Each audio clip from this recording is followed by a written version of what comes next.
Virus की प्रकृति होती है, उसका नेचर होता है कि वो अपने आप को म्यूटेट करता है। जितने ज्यादा मरीज होंगे, जितने ज्यादा लोगों में बीमारी फैलेगी, यानी वायरस को जितने इंसान के रूप में घर मिलेंगे, उसे उतना ही मौका मिलेगा अपने आप को मल्टीप्लाई करने का। और वायरस जितना मल्टीप्लाई करेगा उतना ही उसमें म्यूटेशन होने की चांसेस बढ़ती हैं। और वो म्यूटेशन, मैं फिर से दोहराऊं कि वो म्यूटेशन हानिकारक भी हो सकता है, वो म्यूटेशन लाभदायक भी हो सकता है। देश में कोरोना का ट्रिपल म्यूटेंट वेरिएंट मिलने के बारे में ये कहना है डॉक्टर अरुण शर्मा का, जो आईसीएमआर के जोधपुर में मौजूद NIIR-NCD के डायरेक्टर और सोसाइटी फॉर इंडोर एनवायरनमेंट के प्रेसिडेंट हैं।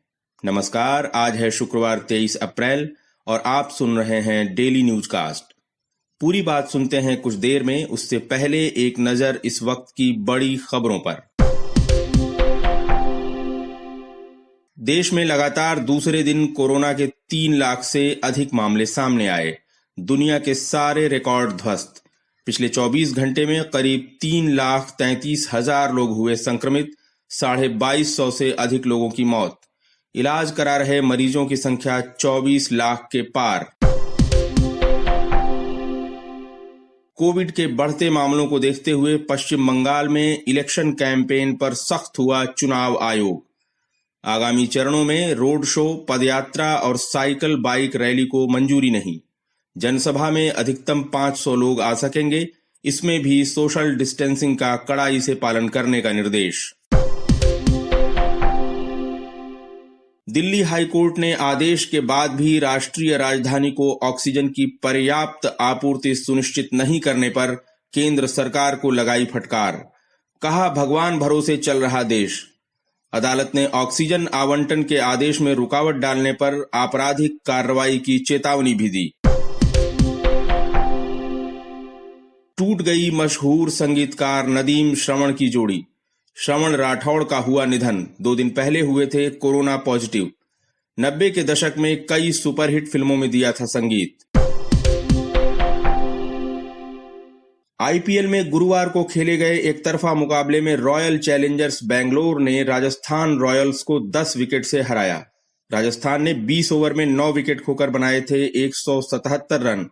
बेंगलोर ने देवदत्त पडिक्कल के शतक और कप्तान विराट कोहली के अर्धशतक के दम पर 21 गेंद बाकी रहते ही हासिल किया लक्ष्य। अब खबरें काम की।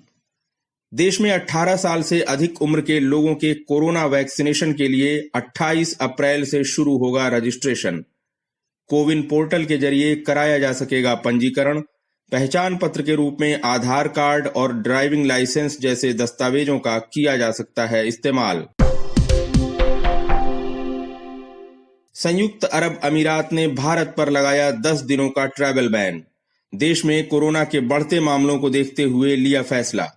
25 अप्रैल से 4 मई तक संयुक्त अरब अमीरात नहीं जा पाएंगे भारतीय नागरिक। भारत में फंसे हुए यूएई के नागरिकों पर नहीं लागू होगी पाबंदी। आज का सबसे बड़ा न्यूज पॉइंट है, कितना खतरनाक है कोरोना का ट्रिपल म्यूटेंट वेरिएंट। पूरी तस्वीर समझने के लिए हमारे सहयोगी अक्षय शुक्ला ने बात की डॉक्टर अरुण शर्मा से, जो आईसीएमआर के जोधपुर में मौजूद NIIR-NCD के डायरेक्टर और सोसाइटी फॉर इंडोर एनवायरनमेंट के प्रेसिडेंट हैं। कोरोना के रोजाना दर्ज हो रहे रिकॉर्ड मामलों और मेडिकल ऑक्सीजन को लेकर मारामारी के बीच अब कोविड के ट्रिपल म्यूटेंट वेरिएंट ने वैज्ञानिकों की चिंता बढ़ा दी है, जिसे बंगाल स्ट्रेन भी कहा जा रहा है, क्योंकि ये वहां तेजी से फैल रहा है। यही नहीं, महाराष्ट्र और दिल्ली से लिए गए सैंपल्स में भी वायरस का ये नया रूप मिला है। वैज्ञानिकों की बड़ी चिंता इस बात पर है कि ये बंगाल स्ट्रेन ब्राजील और दक्षिण अफ्रीकी वेरिएंट्स की तरह म्यूटेट करता है, जिसे शरीर की प्रतिरोधक प्रणाली पकड़ नहीं पाती। डॉक्टर अरुण शर्मा, अभी तक डबल म्यूटेंट पर ढंग से स्टडी शुरू भी नहीं हो पाई कि अब ये ट्रिपल म्यूटेंट सामने आ गया। आपसे समझना चाहेंगे कि आखिर क्या है ये ट्रिपल म्यूटेंट जिसे लेकर वैज्ञानिक इतने चिंतित हैं। जी, देखिए, वायरस जो होते हैं उनकी एक नेचुरल प्रकृति होती है कि वो जैसे जैसे मल्टीप्लाई करते हैं वो अपने आप म्यूटेट भी करते हैं। म्यूटेट करने का मतलब है कि उनके अंदर जो आरएनए होता है उसका स्ट्रक्चर बदलता रहता है, और ये बदलते हुए स्ट्रक्चर की समस्या ये है कि कभी कभी ये स्ट्रक्चर का बदलना वायरस के लिए फायदेमंद होता है और कभी कभी ये इंसान के लिए फायदेमंद होता है। तो जब ये वायरस के लिए फायदेमंद होता है तो उसका मतलब है कि वो वायरस को हमारे शरीर की रोग प्रतिरोधक क्षमता को के ऊपर हावी होने में मदद करता है। और वो किस तरह करता है? या तो वायरस का फैलना यानी इन्फेक्टिविटी जो है वो ज्यादा हो जाती है, या वायरस से होने वाली बीमारी की जो सीवियरिटी है वो बढ़ जाती है। तो जब कोई ऐसे वेरिएंट सामने आते हैं जिनमें कि वायरस को अपर हैंड मिलता है, यानी वायरस ज्यादा मजबूत हो जाता है इंसान के प्रति, तो हमारे लिए वो चिंता का विषय होता है।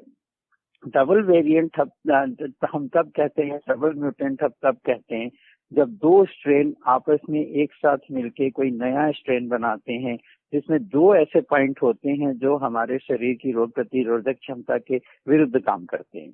अभी तक कॉमनली ऐसा ही देखा गया था, लेकिन जैसा कि आपने बताया कि वेस्ट बंगाल में कुछ ऐसे सैंपल्स मिले जिनमें एक ट्रिपल म्यूटेंट जो है वो बन गया है, यानी 3 स्ट्रेन एक साथ वायरस के आए और उन्होंने एक नया स्ट्रेन बना लिया, जिसमें अधिक संभावना ये मानी जा रही है ये हमारे रोग प्रतिरोधक क्षमता यानी इम्यूनिटी को चकमा देकर और बीमारी को फैलाने में ज्यादा सक्षम हो सकता है। अभी देखिए ये नया डेवलपमेंट है, ये नई खोज है, इसलिए इसके बारे में विस्तार से कोई जानकारी, वैज्ञानिक जानकारी हमारे पास उपलब्ध नहीं है। लेकिन हाँ, ये आशंका है कि ये वायरस जो है ये शायद वैक्सीन इस पर कारगर ना हो, या ये जो इसकी जो सीवियरिटी है बीमारी करने की या फैलाने की जो ताकत है वो हो सकता है ज्यादा है। लेकिन ये अभी सिर्फ अटकलें हैं, आशंकाएं हैं, अभी इतनी जांच नहीं हुई है, इतने सैंपल्स नहीं देखे गए हैं, या इतने मरीजों पर अभी रिसर्च नहीं की जा सकी है कि हम निश्चित रूप से कुछ कह पाएं। जी, बड़ा खतरा यही बताया जा रहा है कि अगर किसी व्यक्ति को पहले कोरोना संक्रमण हो चुका है और उसके शरीर में एंटीबॉडीज बन गई हैं, और अगर उसने वैक्सीन भी लगवा ली है, उससे जो एंटीबॉडीज बनी है वो भी इसके आगे प्रभावी नहीं है, तो एंटीबॉडीज को चकमा देने वाले, 3 बार रूप बदलने वाले इस खतरनाक वायरस से लड़ने के लिए सबसे कारगर हथियार या स्ट्रैटेजी क्या हो सकती है? जी बिल्कुल। अब ऐसी स्थिति में अगर हम ये मान लें कि वैक्सीन काम नहीं आ रही है, या समझिए कि हमारी एंटीबॉडीज जो हैं वो उसको रोक नहीं पा रही हैं, तो हम फिर से पहुंच जाएंगे अपने शुरुआती दिनों में, जब हमारे पास वैक्सीन नहीं थी, जब हमारे पास बीमारी की इतनी जानकारी नहीं थी कोविड-19 की। तो हमारे पास 3 ही हथियार थे: मास्क लगाएं, दूरी बनाए रखें और अपने हाथों को साफ रखें। किसी भी रेस्पिरेटरी वायरस जो सांस के द्वारा संक्रमित होता है, उस वायरस से अपने शरीर को बचाने के ये सबसे कारगर उपाय हैं, जब और उपाय उपलब्ध नहीं होते हैं। इसलिए मैं चाहूंगा कि ये आपके माध्यम से श्रोताओं तक ये बात पहुंचे कि हमारे लिए मास्क लगा के रहना, और वो भी सही ढंग से मास्क लगाना, मुंह और नाक को ढक के मास्क लगाना और सही प्रकार का मास्क का उपयोग करना, बार बार हाथ धोते रहना और उचित दूरी यानी 2 गज की दूरी, 6 फीट की दूरी बनाए रखना, ये तीनों चीजें हमारे लिए सबसे कारगर सिद्ध होंगी इस वायरस के नए म्यूटेंट से भी लड़ने के लिए। जब तक इस नए वेरिएंट के अगेंस्ट में हमें कोई वैक्सीन ना मिल जाए या हमारी रोग प्रतिरोधक क्षमता उस हिसाब से अपने आप को ना मॉडिफाई कर दे। यानी आपको लगता है कि लगातार रूप बदलने वाले इस वायरस पर अभी जो वैक्सीन मौजूद हैं दुनिया भर में, वे प्रभावी हो पाएंगी, या अब वैक्सीन पर भी नए सिरे से काम करना होगा? देखिए ये एक निरंतर प्रक्रिया है। नए नए वेरिएंट आते हैं, जैसे ही वैज्ञानिकों को पता चलता है कि एक ऐसा वेरिएंट आया, ऐसा म्यूटेंट आया जो अभी जो हमारे पास वैक्सीन उपलब्ध हैं वो उस पर कारगर नहीं होती, तो तुरंत काम शुरू हो जाता है कि ऐसी अब नई वैक्सीन डेवलप की जाए जो इस नए म्यूटेंट के ऊपर काम कर सके। तो ये कंटिन्यूअस प्रोसेस है। ये बीमारी देखिए महामारी है, सारे विश्व में फैली हुई है, इसलिए सारे विश्व में इस पर लगातार खोज जारी रहती है, और जब भी कोई ऐसा नया संकट आता है तुरंत वैज्ञानिक जुट जाते हैं उसके प्रभाव को समाप्त करने पे या उसको विजय पाने में। तो कंटिन्यूअस प्रोसेस ये चलता रहता है। अगर हमारे देश में डबल और ट्रिपल म्यूटेंट वेरिएंट मिल गए हैं, तो क्या जीनोम सीक्वेंसिंग पर रिसर्च पर और तेजी से काम करने की जरूरत है? बिल्कुल। पहले जितना काम हो रहा था उससे ज्यादा बढ़ाया गया है, और जब इस तरह से म्यूटेंट आते हैं और जो हानिकारक होते हैं तो डेफिनेटली जेनोम सीक्वेंसिंग पर और ज्यादा ध्यान देने की जरूरत है और ज्यादा काम करने की जरूरत है। बिल्कुल। डॉक्टर शर्मा, अभी तो ये डबल और ट्रिपल म्यूटेंट ने ही हमारी नींद उड़ा दी है। आगे क्या और भी नए रूप आ सकते हैं इसके? ये और भी बदलाव कर सकता है, अपने आप में म्यूटेट हो सकता है और कई रूपों में? देखिए, ऐसी कोई भविष्यवाणी करने से तो मैं बचूंगा, लेकिन जैसा मैंने शुरुआत में कहा कि वायरस की प्रकृति होती है, उसका नेचर होता है कि वो अपने आप को म्यूटेट करता है। जितने ज्यादा मरीज होंगे, जितने ज्यादा लोगों में बीमारी फैलेगी, यानी वायरस को जितने इंसान के रूप में घर मिलेंगे, उसे उतना ही मौका मिलेगा अपने आप को मल्टीप्लाई करने का। और वायरस जितना मल्टीप्लाई करेगा उतना ही उसमें म्यूटेशन होने की चांसेस बढ़ती हैं। और वो म्यूटेशन, मैं फिर से दोहराऊं कि वो म्यूटेशन हानिकारक भी हो सकता है, वो म्यूटेशन लाभदायक भी हो सकता है।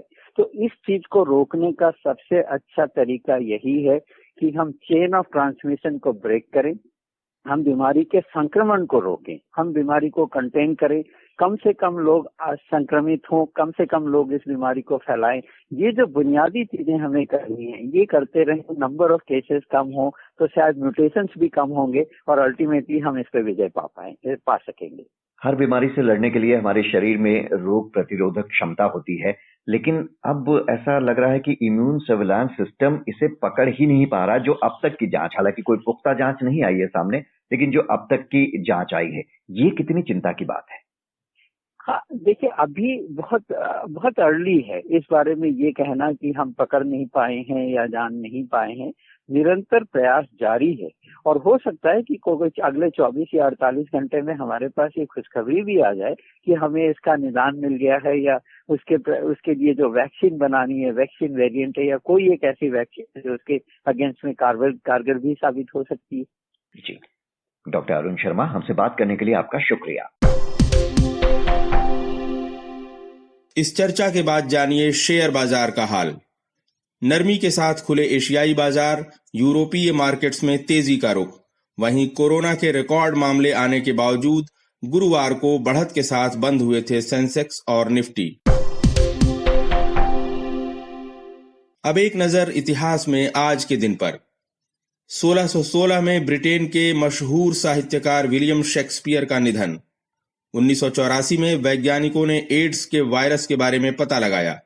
1992 में फिल्म निर्देशक सत्यजीत रे का निधन। बात करते हैं मौसम की। उत्तर भारत के कई हिस्सों में हुई बारिश ने दिलाई गर्मी से राहत। मौसम विभाग के अनुसार अगले 24 घंटों के दौरान यूपी, बिहार और हरियाणा में तेज हवा के साथ हो सकती है हल्की बारिश। अब बारी सुविचार की। ब्रिटिश साहित्यकार विलियम शेक्सपियर ने कहा था, कुछ भी अच्छा या बुरा नहीं होता, हमारे विचार ही किसी चीज को अच्छा या बुरा बनाते हैं। तो ये था आज का डेली न्यूज कास्ट, जिसे आप सुन रहे थे अपने साथी अखिलेश के साथ। बने रहिए नवभारत गोल्ड पर। धन्यवाद।